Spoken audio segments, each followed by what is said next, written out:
चुप।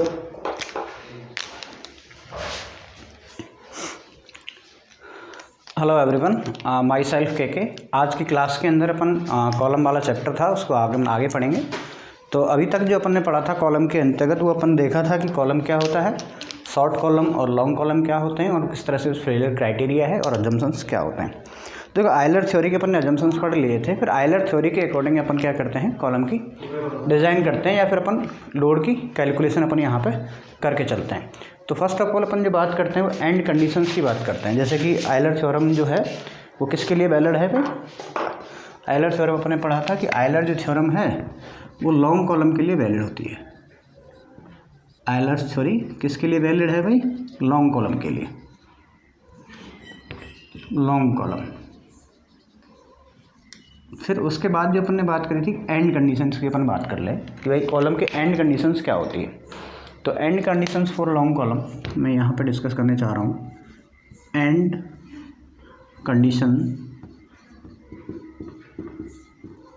For long columns, long columns, ठीक है। तो देखो, पहली कंडीशन की मैं बात करूँ, यानी कोई कॉलम है, ठीक है, और कॉलम के क्या कर दिए, बोथ एंड फिक्स कर दिए। क्या कर दिए भाई? Both ends are fixed, both ends are fixed, दोनों ही एंड क्या है मेरे, फिक्स सपोर्टेड हैं। जैसे कि मैं बात करूं कि ये मैं यहाँ पे कॉलम बना दिया, एक ये कॉलम है अपना, और इसके जो दोनों एंड हैं वो क्या है मेरे, फिक्स एंड है। तो इसको मैं क्या कह दूँगा भाई, बोथ एंड्स आर फिक्स्ड। भाई यदि मैं सेकेंड कंडीशन की बात करूँ,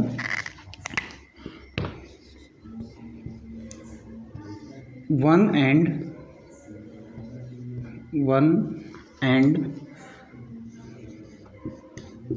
is fixed, one end is fixed and another one is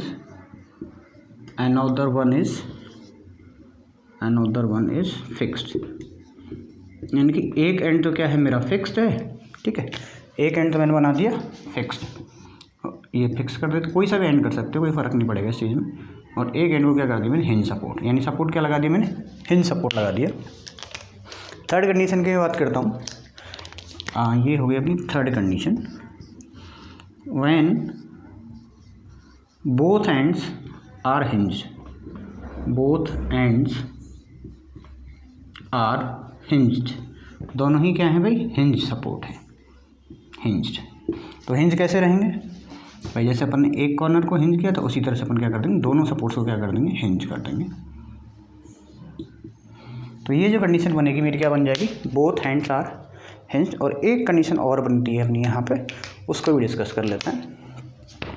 fourth जो कंडीशन बनती है वो बनती है one and is fixed, one and is fixed and another, या फिर वन आप लिख सकते हो, कैसे लिखो, one and another and free, यानी फ्री है, यानी कोई सपोर्ट ही नहीं है। तो अपन ऐसा कर सकते हैं भाई, ये मैंने कॉलम बना दिया और ये तो फिक्स एंड हो गया, ऊपर वाला एंड क्या हो गया, फ्री हो गया। वहीं देखो, अब इस कॉलम के ऊपर आप जब लोड लगाओगे, यदि मैं बात करता हूँ लोडिंग करी, यहाँ पे जैसे ये फिक्स एंड था, इस पर अपन ने लगा दिया लोड ऊपर से। जब आप इसमें ऊपर से लोड लगाओगे तो बीम क्या करेगी, डिफ्लेक्ट करेगी, लेकिन यहाँ पे तो एंड फिक्स है, कुछ ना कुछ आगे से करेगी, ठीक है।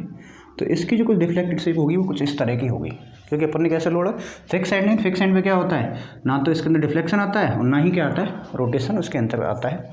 वहीं फिर सेकंड की बात करूँ मैं यहाँ पे, तो यहाँ पे क्या है, फिक्स है, तो फिक्स तो थोड़ा आगे तक फिक्स रहेगा, उसके बाद में इसमें कॉन्वेक्सिटी और उसके बाद कॉन्केविटी आ जाएगी, और ये कहाँ तक जाएगा, इस एंड तक जाएगा, क्योंकि हिंज पे क्या होता है, मोमेंट फ्री होता है, ठीक है। और इसके बात करें तो मैं ये कुछ इस तरह से डिफ्लेक्ट हो जाएगा, ठीक है, ये कुछ इस तरह से डिफ्लेक्ट हो गया, और ये वाला जो है, अब इस यहाँ पे तो कोई सपोर्ट ही नहीं है, तो ये कुछ इस तरह से डिफ्लेक्ट हो गया, मान लिया, ठीक है। तो ये कोई एंड कंडीशंस हैं जिसमें डिफरेंट मैंने क्या बना दिया, यहाँ पे डिफ्लेक्टेड शेप बना दिए। तो जब भी अपन लॉन्ग कॉलम की बात करेंगे, आयलर जो थ्योरी है, एक तो क्या है वो लॉन्ग कॉलम के लिए वैलिड है, और एक अपन ने बात करी थी कि लोडिंग जो होनी चाहिए कौन सी होनी चाहिए, कॉन्सेंट्रिक एक्सियल लोड, ठीक है। इसके लिए क्या होती है अपनी आयलर थ्योरी वैलिड होती है। तो ये अपने 4 एंड कंडीशन याद करनी है। 4 एंड कंडीशंस के अकॉर्डिंग अपन आगे बात करेंगे कि इफेक्टिव लेंथ अलग अलग होती है। इफेक्टिव लेंथ की मैंने बात करी थी आपसे। तो इफेक्टिव लेंथ क्या होती है, 2 जीरो मोमेंट वाले जो पॉइंट्स होते हैं उनके बीच की जो डिस्टेंस होती है उसको अपन क्या कह देते हैं भाई, इफेक्टिव एंड्स बोल देते हैं। और ये भी अपन को याद रखना, फेलियर ऑफ लॉन्ग कॉलम का जो फेलियर होता है वो किसमें होता है, हमेशा बकलिंग के अंदर फेलियर होता है। लॉन्ग कॉलम का जो फेलियर होगा हमेशा किस में रहेगा, बकलिंग के अंदर। तो ये सारी बातें आपको यहाँ पे याद रखनी है। फिर अपन आगे बढ़ते हैं, ठीक है। तो अब मैं फर्स्ट केस की बात कर रहा हूँ। फर्स्ट केस जो अपन मान के चलते हैं, देखो आप कोई सा भी केस उठा सकते हो जो आपकी श्रद्धा है, लेकिन अपन बात करेंगे पहले केस की, ठीक है। तो पहला जो केस रहेगा, आयलर थ्योरी की ही बात कर रहे हैं अपन, है ना। आयलर थ्योरी के अकॉर्डिंग ही अपन एनालिसिस को अपन आगे बढ़ा रहे हैं।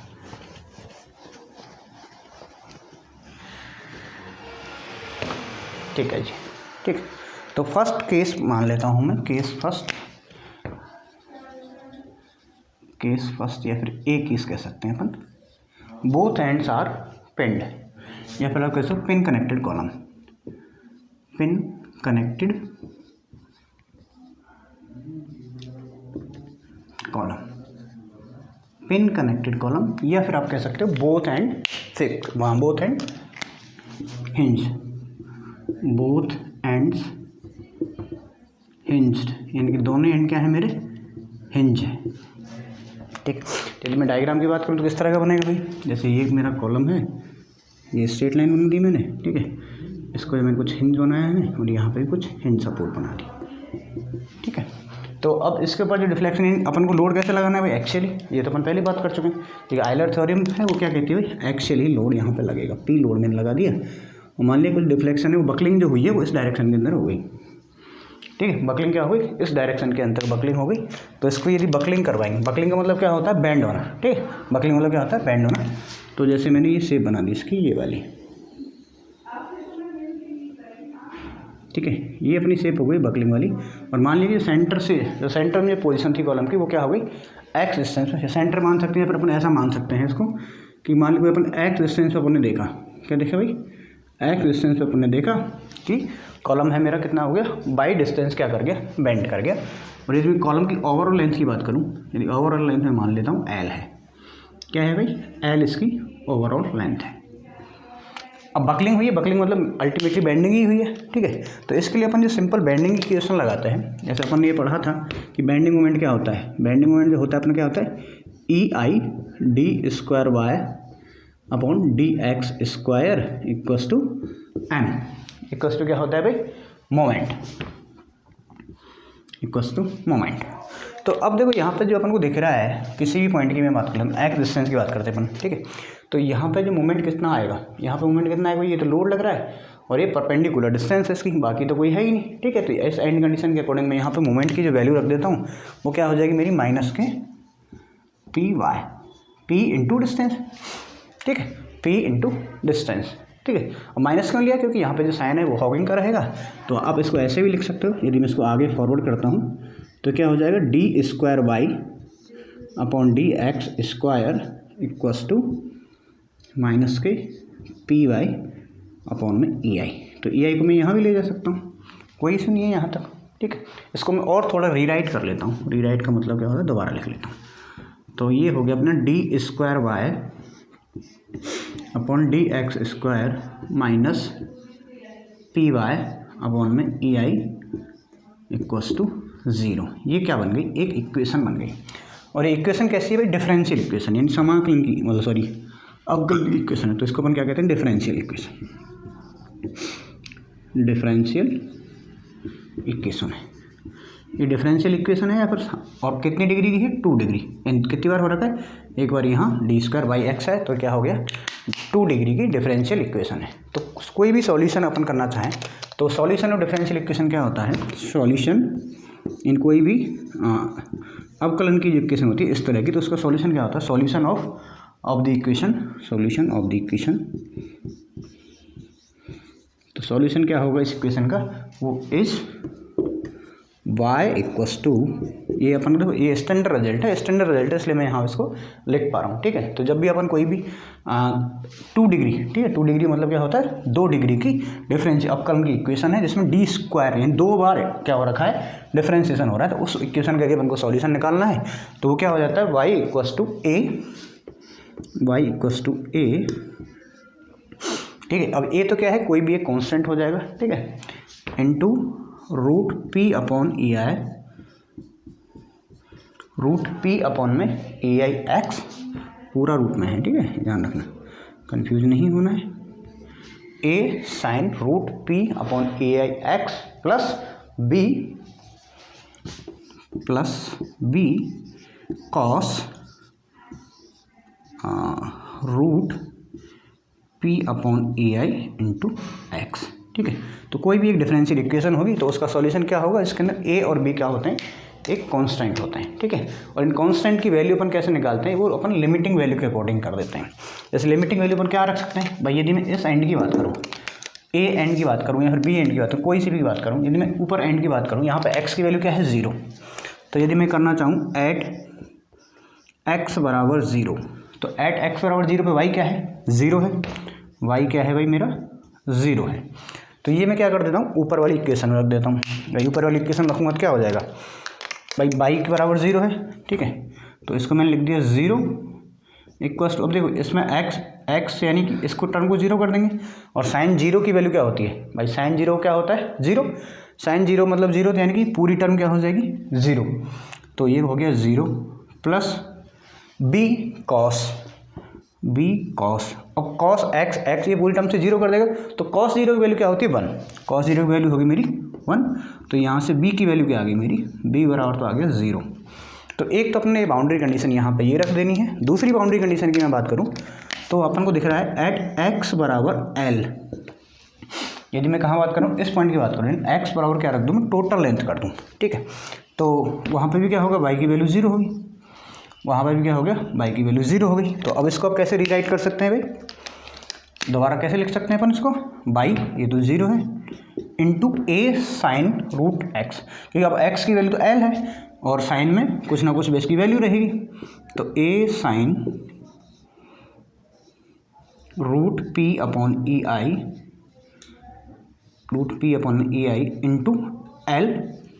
Into L plus b into, अब b की वैल्यू अपन पहले निकाल चुके हैं 0, तो इसको तो 0 कर देते हैं। ठीक, तो इसको क्या कर दिया अपन ने 0। तो यहाँ से यदि मैं वैल्यू निकालना चाहूँ a की, यदि मैं वैल्यू निकालना चाहूँ, ठीक है, यदि मैं a की वैल्यू निकालना चाहूँ तो क्या होगा, यदि a को आप कांस्टेंट में 0 ले जाओगे भाई, इसमें 2 ही कंडीशन बनेंगी, या तो a की वैल्यू 0 है या फिर sign root pi upon A I into L की वैल्यू 0 है भाई, या तो क्या है a की वैल्यू 0 है, तो अपन मान लेते हैं कि a को तो हटाई देते हैं, यानी अपन लिख देते हैं इसको sine root P upon E I into L equals to 0।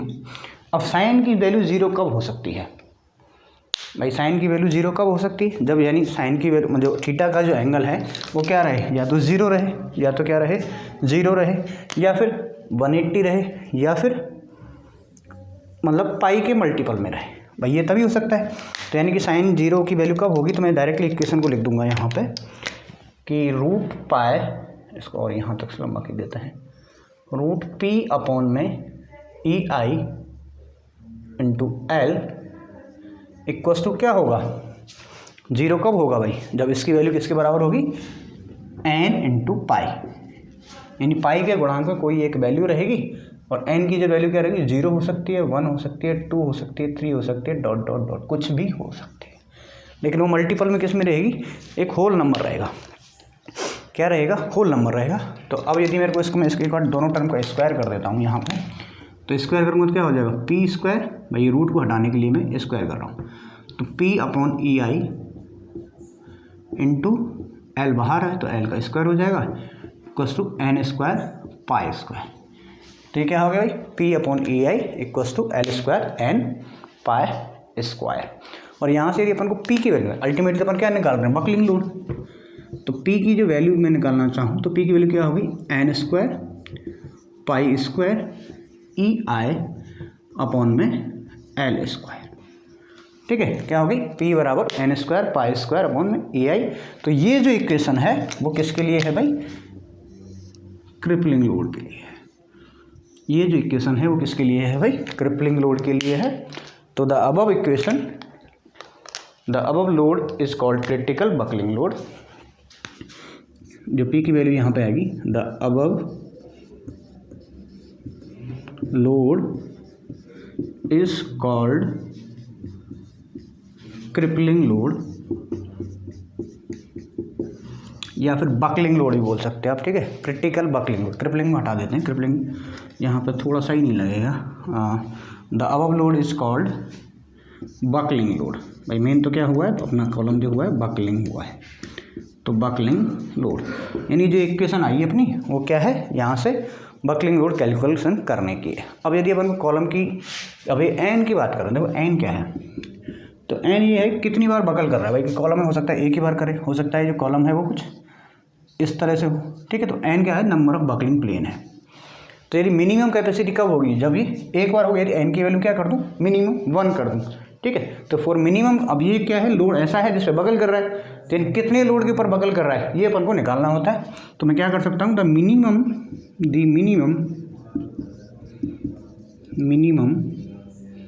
Load carrying capacity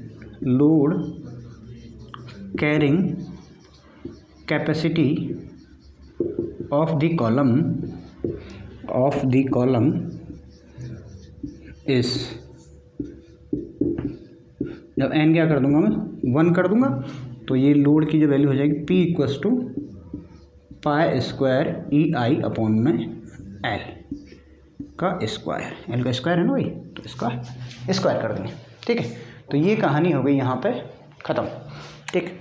अब यदि इसकी और मिनिमम करना चाहते हैं तो I की जगह क्या लिखना पड़ेगा, I की जगह लिख देंगे अपन I मिनिमम, I की जगह क्या लिख देंगे, I मिनिमम। और I मिनिमम की वैल्यू क्या होती है, इनर्शिया क्या होता है, एरिया इंटू R मिनिमम का स्क्वायर। और R क्या है यहाँ पे, रेडियस ऑफ गायरेशन। R क्या है भाई, रेडियस ऑफ गायरेशन। ये अपन पहले ही पढ़ चुके हैं कि रेडियस ऑफ गायरेशन क्या होता है, कि एक ऐसी डिस्टेंस है, radius of gyration is the distance that square multiply with the area that is called moment of inertia. तो मोमेंट ऑफ इनर्शिया हो जाएगा, वो क्या हो जाएगा इसका, A और R की मिनिमम वैल्यू। और इसको मैं क्या लिख सकता हूँ, यदि मैं इसको ऐसे लिखना चाहूँ, P बराबर पाई स्क्वायर I की जगह क्या लिख सकता हूँ, AR मिनिमम का स्क्वायर अपॉन में L का स्क्वायर। इसको मैं ये भी लिख सकता हूँ। और देखो L अपॉन, यदि मैं बात करूँ L अपॉन R, यदि मैं R मिनिमम को नीचे ले गया, अगेन मैं थोड़ा सा इसको रीअरेंज कर दिया, EI A तो है ही, अपॉन में इसको मैं क्या लिख सकता हूँ, L अपॉन R मिनिमम का स्क्वायर। क्या लिख सकता हूँ भाई, pi square EAL upon A का R मिनिमम का स्क्वायर। और इसी को मैं क्या कह देता हूँ, इसी को थोड़ा सा मैं एक लाइन और लिखनी है मेरे को यहाँ पे, L अपॉन R, ठीक है। L अपॉन R को मैं क्या कहता हूँ भाई, स्लेंडरनेस रेशियो। इसको क्या बोलते हैं अपन भाई, स्लेंडरनेस रेशियो। तो एक बार और रीराइट कर दो बस, वो आपकी क्रिपलिंग की जो लोड आ जाएगा, यानी मिनिमम आया है, ठीक है। तो ये वैल्यू क्या हुई, पाई स्क्वायर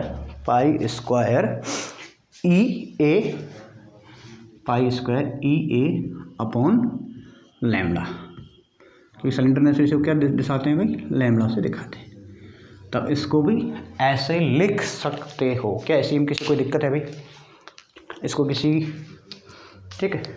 और यदि ये वाली आ गई, यदि भाई स्ट्रेस की वैल्यू लिखनी हो, स्ट्रेस में क्या कर देंगे, PS। यदि मैं बात करूं तो क्या करेंगे, स्ट्रेस क्या होता है, फोर्स अपॉन एरिया, तो इसमें डिवाइड बाई A कर देंगे, तो ये क्या हो जाएगा, पाई स्क्वायर E अपॉन में लैम्डा स्क्वायर, ठीक है। तो इसको आप क्या कह सकते हैं भाई, क्रिटिकल बकलिंग स्ट्रेस, ठीक है, क्रिटिकल बकलिंग स्ट्रेस इसको बोल सकते हैं, ठीक। तो ये तो अपना क्या हो गया भाई, आयलर जो थ्योरी थी उसका अपन ने फर्स्ट केस पढ़ा, जिसके अंदर क्या है, हिंज सपोर्टेड है, दोनों ही एंड जो हैं वो क्या है, हिंज हैं। दोनों एंड यहाँ पे क्या है मेरे, हिंज्ड हैं, और उसके अकॉर्डिंग मेरी ये वैल्यूज़ आ जाती हैं। तो इसी प्रकार अपन अब बात करते हैं कि यदि ये एंड कंडीशन मेरी डिफरेंट, मैंने 4 कंडीशन आपको बताई थी, ठीक है। तो चारों कंडीशन को मैं कैसे लिख सकता हूँ। तो यहाँ पे जो एल की जो वैल्यू है, बेसिकली देखो कोई भी कंडीशन होगी तो वहाँ पे एल की वैल्यू चेंज होगी, क्योंकि एल क्या है, एक ऐसा जोन है जहाँ पे क्या है, बेंडिंग मोमेंट की जो वैल्यू है वो 2 0 पॉइंट के बीच की लेनी पड़ती है। यानी अपन यदि इसको इफेक्टिव लेंथ कर लूँ, यदि मैं इसको इस फॉर्मूले को थोड़ा सा मैं रीअरेंज कर देता हूँ एक बार और, ठीक है। अभी 1 ही मिनट में हो जाएगा काम।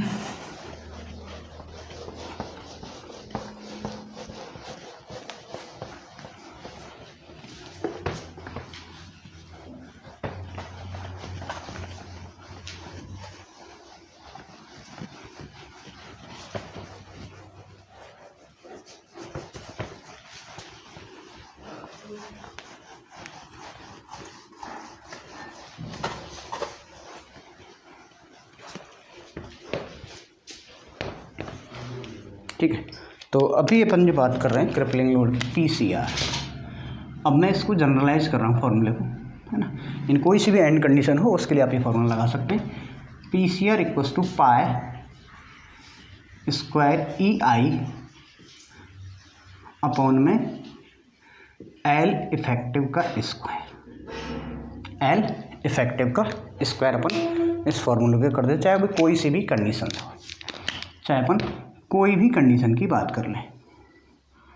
और कंडीशन कौन सी है वो अपन को पता ही है पहले ही, ठीक है। तो यदि मैं यहाँ पे टेबल बनाना चाहूँ, एक डिस्क्रिप्शन, एक मिनट सही से लिख देते हैं इसको, डिस्क्रिप्शन लिख देते हैं पूरा, डिस्क्रिप्शन, ठीक है। यहाँ पे मैं बताऊँगा कि एंड कंडीशन कौन सी है, उसके बाद मैं बात करूँ इफेक्टिव लेंथ,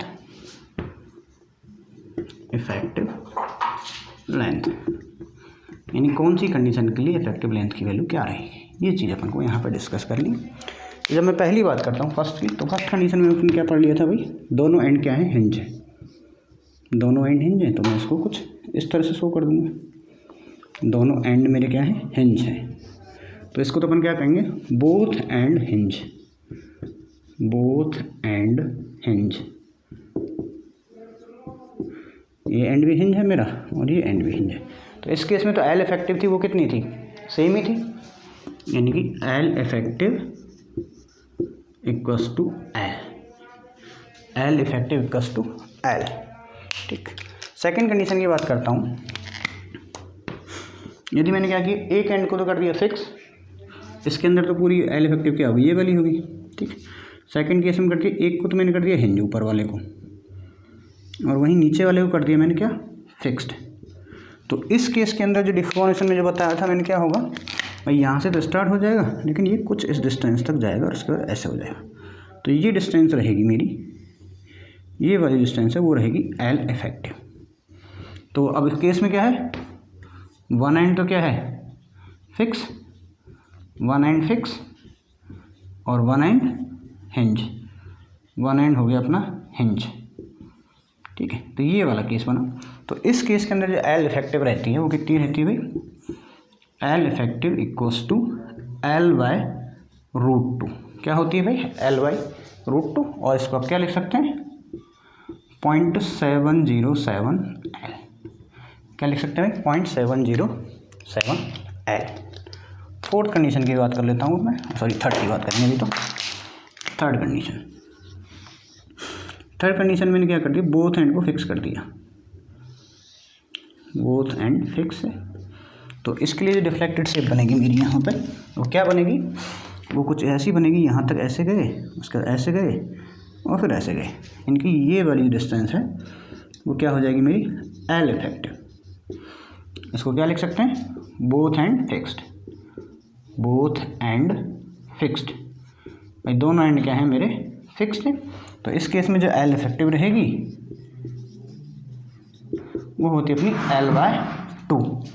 क्या होती है भाई, एल बाय 2, ठीक। सिंपल ये रहता है। और जब अपन कोड की बात करते हैं, देखो इसको थोड़ा सा कोडल प्रोविजन चेंज कर देता है, अपने IS कोड होता है। तो इफेक्टिव लेंथ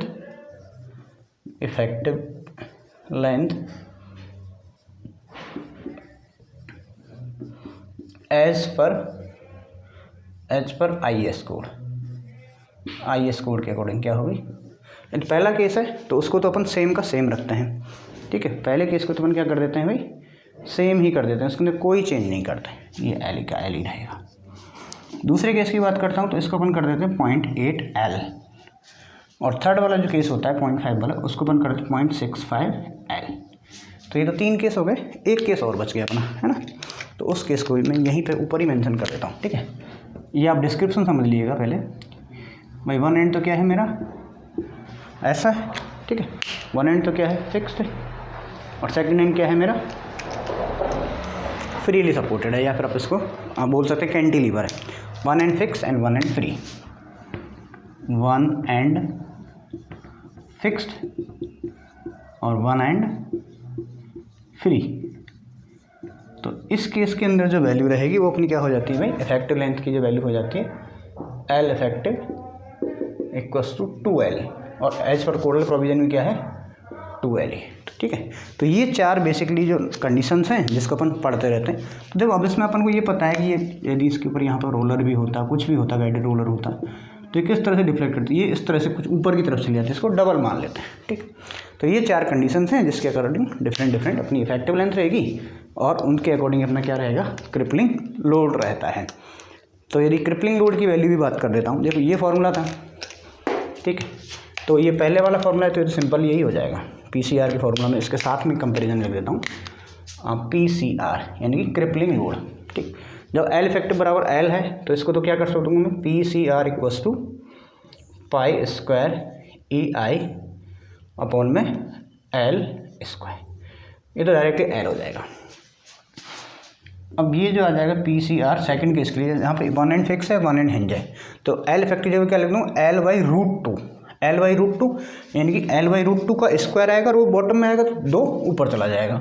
तो इसके लिए जो क्रिपलिंग लोड की वैल्यू होगी वो हो जाएगी 2 पाई स्क्वायर EI अपॉन में L स्क्वायर। अब बात करते हैं L/2 की, तो L/2 का स्क्वायर क्या हो जाएगा भाई, L/4, L स्क्वायर 4। तो इसके लिए जो क्रिपलिंग लोड की वैल्यू हो जाएगी 4 EI बाई L स्क्वायर। और इस केस की यदि मैं बात करूं तो इस केस में क्या हो जाएगा, 2L है, यानी कि अब ये तो नीचे घटेगा, तो यानी कि पाई स्क्वायर EI अपॉन में 4L स्क्वायर। तो अब यहाँ पे अपन ने देखा कि जो क्रिपलिंग लोड की जो सबसे जो वैल्यू है वो सबसे ज़्यादा किस में है, बोथ एंड फिक्स में, यानी ऐसा कोई कॉलम जिसके दोनों एंड क्या हों, फिक्स्ड हों, तो उस केस में वो सबसे ज़्यादा लोड कैरिंग उसकी कैपेसिटी होती है। और सबसे कम कैरिंग कैपेसिटी कब रहेगी, जब उसका वन एंड तो क्या रहे, फ्री रहे, और वन एंड क्या हो उसका फिक्स रहे, तो उस केस में सबसे ज़्यादा रहती है, ठीक है। तो आज की क्लास में अपन ने क्या पढ़ा कि भाई एक तो आयलर थ्योरी किसके लिए वैलिड होती है, एक लिमिटेशंस के अपन बात कर लेते हैं। तो आयलर थ्योरी का लिमिटेशंस क्या हो सकता है भाई, एक तो एक्सियल लोड के लिए ही वैलिड है, दूसरा क्या है ये सिर्फ लॉन्ग कॉलम के लिए ही वैलिड है। इसके अंदर अपन क्या एसेंट्रिक लोड को अपन कंसीडर नहीं कर सकते, यानी कि कॉन्सेंट्रिक लोड होना चाहिए, यानी जो भी अजम्पशंस थे अजम्पशंस को अपन इसको लिमिटेशंस के अंतर्गत कन्वर्ट कर सकते हैं। इसके अलावा अपन ने पढ़ा कि कोई भी एक बीम है या फिर सॉरी कॉलम है जिसकी डिफरेंट डिफरेंट एंड कंडीशंस हैं, एंड कंडीशंस के अकॉर्डिंग उसकी L इफेक्टिव कितनी होगी और उसकी क्रिपलिंग लोड की वैल्यू क्या होगी, ठीक है। बाकी अपन पढ़ेंगे नेक्स्ट क्लास के अंतर्गत। Thank you very much.